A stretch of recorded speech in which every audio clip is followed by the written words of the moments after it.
Hello everyone, and welcome to my YouTube channel, Dream of Crafts. My name is Deanna, and today we're going to be working on another tag. I have got 11 tags already done.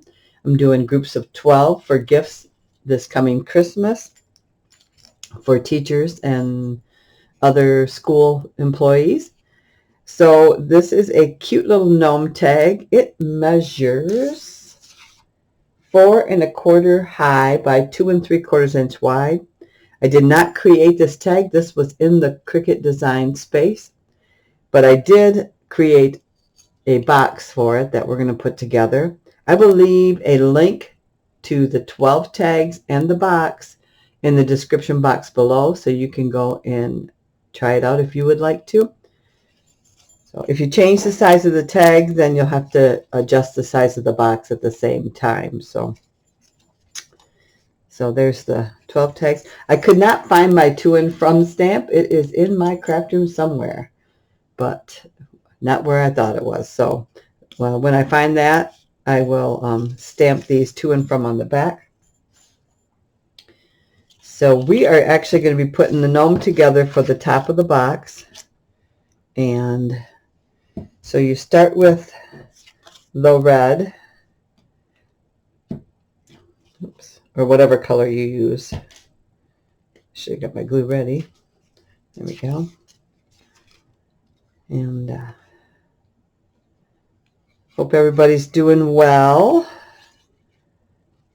I had these actually ready yesterday and was going to try to get a video out yesterday, but it just didn't work out. I had unexpected company a little bit later in the evening, and just couldn't get to it.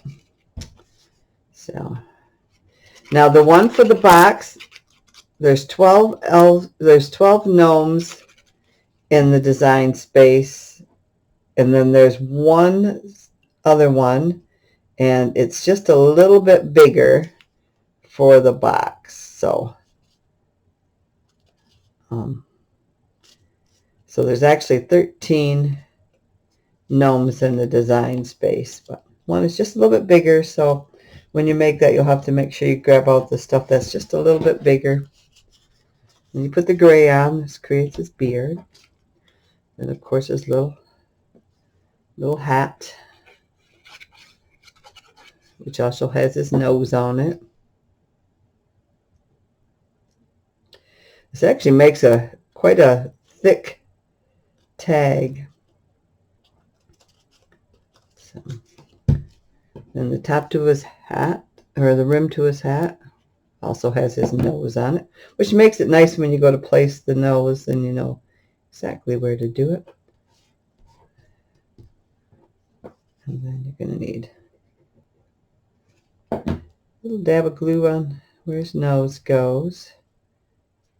And then I decided for the box only, you could do it with the cards too. I'm just going to use a little white pom-pom ball. Hopefully my glue is hot enough. Yep, here we go.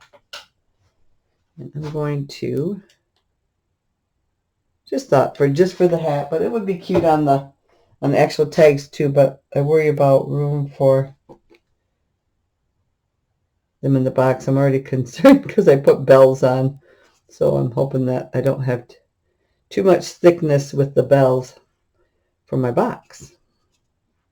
But we'll see. If I have to do a different box, then I will. But all right, so there's that.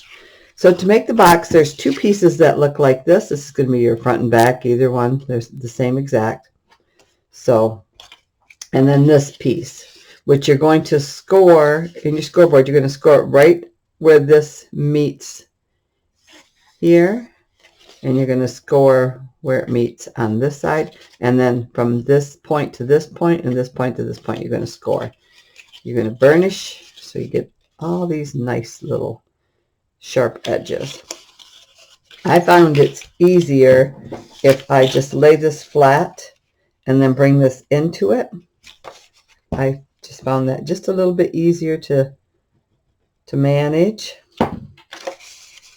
So I have textured cardstock, so I'm just making sure it's all textured. I'm going to bring this in between those 2 points there and right up to the score line. Flip it around.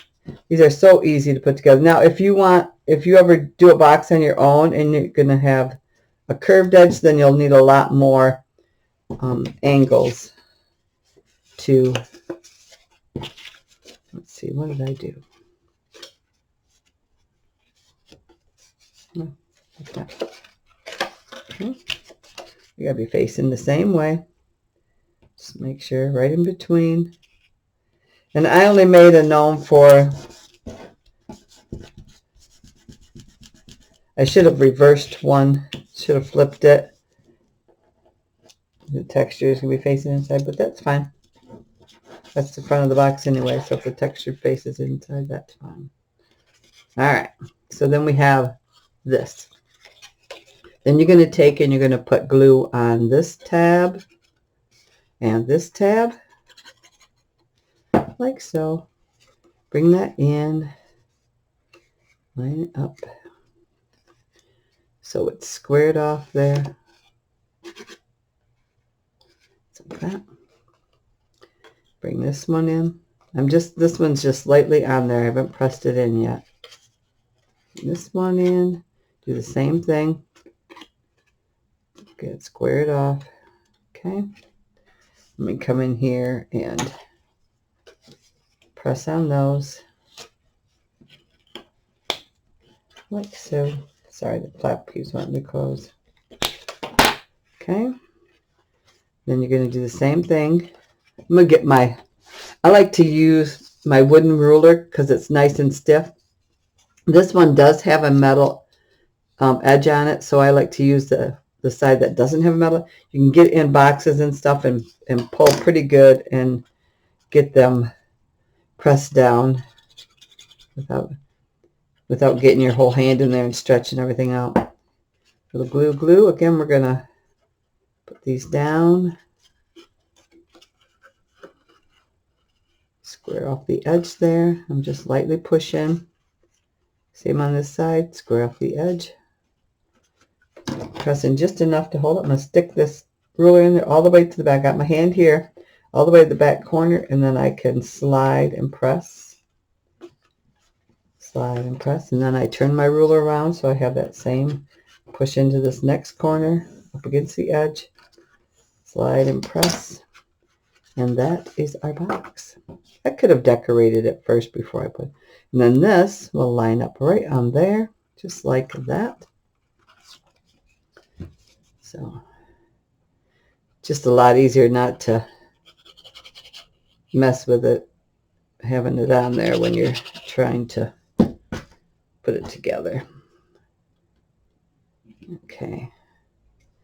So this little guy goes right on here. Like so.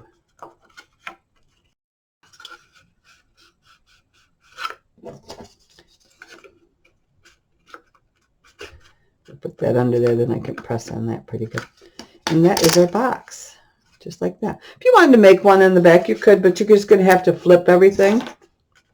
But isn't that the cutest?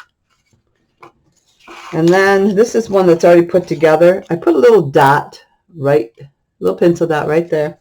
And then I just used my crocodile punch here with the small, let's see if I can get it in there, the smallest punch hole. And found my dot. Put a punch. There we go. Then I just took some of this silver twine here. This is what I've been using for most of my projects.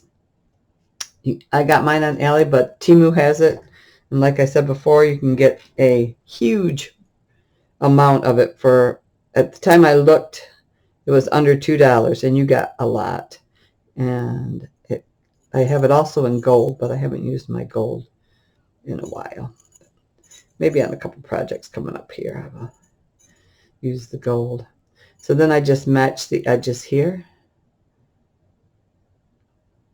Typical, just you could just put it all through and tie a knot. I'm gonna go like Just get it all through there. And then get my fingers to work this morning. It's early. My husband just left for work, and I want to get this done before my granddaughter gets here and get her ready for school. Pull that through. And I'm just going to tie a knot at the end here. I should have made these just a little bit longer. I did them at 6 inches and didn't leave myself a lot of playroom there, so I should have left them a little bit longer. Let's see if I can get my hook through there. This is just like one of those dental pick things, but it's kind of handy when you've got, oops, I didn't get it. When you've got to a small area and you got to pull something through, it kind of can reach us. It's almost like a crochet hook, but it's metal. Let's see. There we go. I think I got it. So like I said, I should have made the strings just a little bit longer. Okay, there's that. There we go. And that is the tag. Then I usually just kind of loosen that just a little bit so I can get just a tiny, tiny smudge of hot glue in there. Just enough to kind of hold that in place a little bit. Just like that. Okay, let's see if they fit in the box. I haven't made the box yet, but I know they'll fit. Oh yeah, there we go. Look at, isn't that cute? Cutest little thing. There you go. There's your gnomes with box. I probably maybe should have used a little bit smaller bells, but they fit. They fit in there. They're not all lined up perfect, but they fit. So I want to thank you for stopping by and watching. And as always, a thumbs up is appreciated. If you can leave a comment, that's always appreciated. I love to hear what you girls have been up to, or guys, what you've been crafting, or just say hi. And I usually try to get right back to the comments as soon as I can. And if you're not a subscriber, please consider doing so. You can go ahead and hit that red subscribe button down in the right-hand corner. Bell pop up, and you can choose to be notified each time I put up a new video. And for my subscribers that have been hanging with me all this time, I sure do appreciate you. I can't express enough the love that I feel for you and the love that I feel that I get back from you. As always, until the next time, I wish you and your family many, many blessings. Love you all. Bye.